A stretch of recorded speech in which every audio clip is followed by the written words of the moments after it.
Okay, so here's the tutorial, kind of an introduction to Lightroom as well if you're not familiar with it. So Lightroom has different what they call modules. I'm in the library module here. I can also go to the develop module.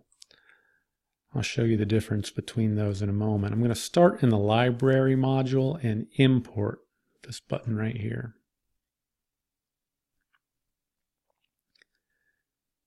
And I'll pick a folder and I'll import all of them. Okay, so let's go over a few Lightroom basics.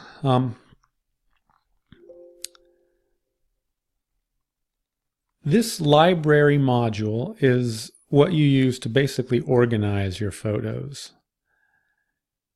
And you can read the metadata over here. You can see what lens was used and so on.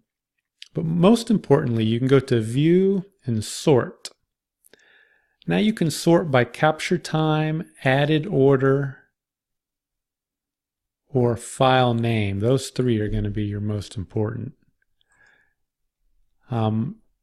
Now in this instance, they're all the same, just because I know these files were shot sequentially and they were added as such. But if you ever need to separate out, or say you need to find out what, say a photographer shot 3 homes with 2 different cameras, you want to put them in capture time order. That way you can go through and basically see your interior, your exterior, and you click, this looks like a house break. And the way you check it is, actually I've already labeled these, I've already renamed them. But you check the capture time, here 8:32 a.m. His clock is off in his camera. It's actually 9:32 probably. And then the next one is shot at 9:35. So there's an hour in between these. Someone might think that this is a break between houses, or perhaps this right here, from here to here.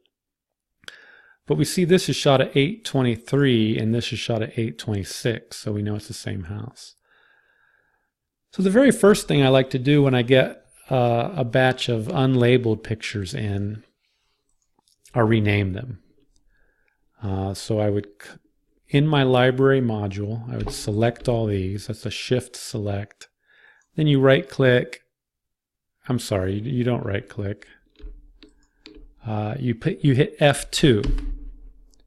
Now you can rename them. When you do rename them, it's important that you put the photographer's name first. I know this was Andrew, so his initial A, and you see that's the street name right there. I know how to spell it. I'm going to start number on 1, and you just hit OK, and that renames them all. That way later on you'll be combining images in Photoshop and it's going to get all out of whack. But if they are renamed, you'll always know that this is Calais Street. Now hopefully your photographer sent them to you renamed already. Most of our photographers will do that, but not all of them. And if you ever can't do that, if you hit F2 and it doesn't work, it probably means you're in develop mode.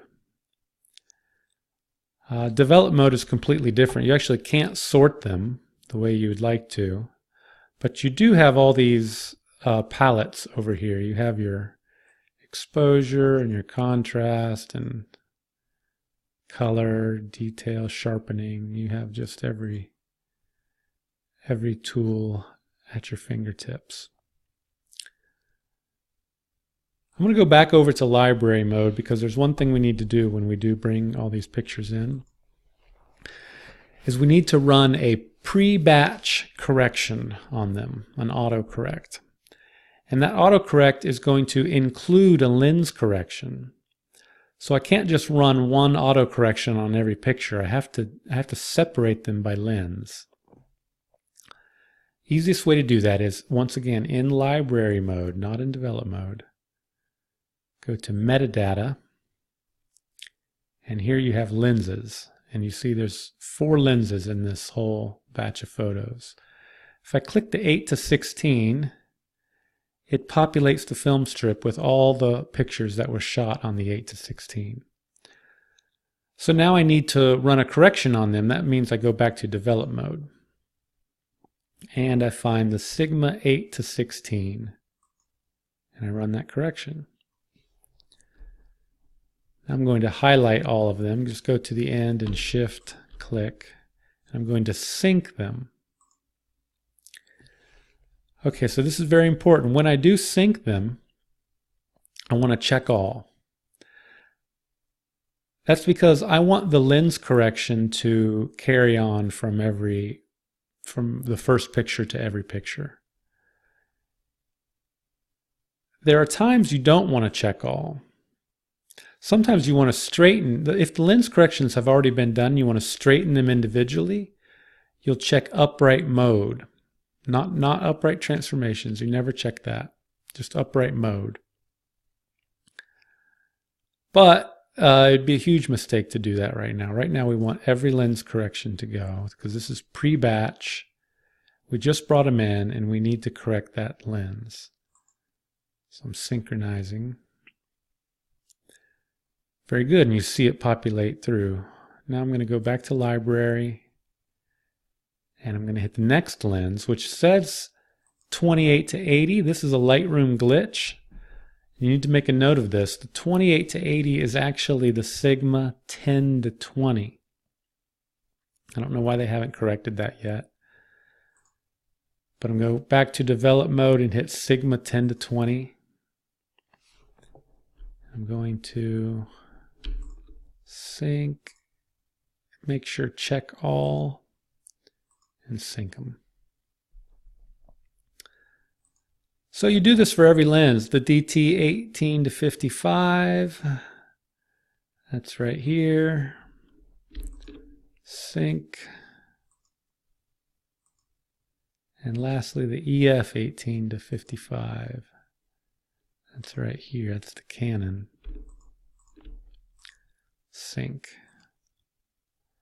Okay, now you go back to library and back to make sure you check all 4 lenses. Okay, so we're back in the film strip. Now this is very important too. We're about to save the metadata to all our photos.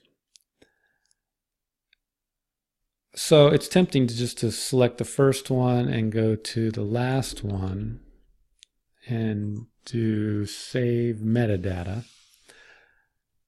But we're not certain that this is all of our photos. The only way to know is to go to this right here. And as a matter of fact, it says previous import. If we click this line here, it gives us a choice between all photos, quick collection, or previous import. And we want to select all photos. Now we know that our film strip contains all our photos. We want to double check to make sure they're all highlighted. And they actually are, because in this instance my previous import actually equaled all the photos.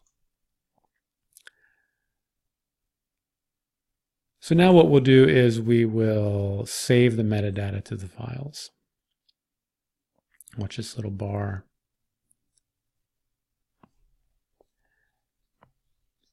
And I think you may be able to do this actually in library mode or develop mode. Let's take a look.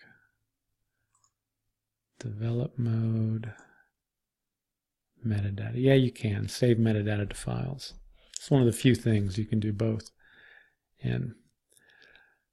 So that's basically how you get the pictures ready for the batch. It's very important that you do save that metadata, or Bridge, which we're going to open next, will not read it, and it'll just be a complete disaster. There's one other thing you can do to get them ready for the batch, and that's look for the bad pictures, the bad apples. Basically, you're looking for really dark pictures like this. this ambient picture, I have to go to develop. It's a little bit dark, so you could pop that up and then just resave the metadata. You could look for really pink pictures sometimes. Sometimes a lot of the flash pictures are pink. So you can actually white balance before you go into Photoshop. Save that metadata. So this one here is super dark, but it's actually a third. It's not in my two-shot stack. There's 1, 2. This is an attempt to see that blue sky out there. So it's not as important. Occasionally a photographer has shot every ambient photo too bright, in which case you can separate the ambient from the flash. If you go up to Library, Metadata, and instead of lens or instead of camera, select Flash State. Now you have where it did fire and where it did not fire. So you might want to bump that a half stop and then just sync the whole row. Either half stop up or half stop darker, depending on what your photographer did. But once you've run the lens corrections on every photo, and once you've gone to all photographs and you've synced the metadata, you're ready to go into Lightroom, and you can basically close this out. Or I'm sorry, ready to go into Bridge to run the batch. So you can close Lightroom.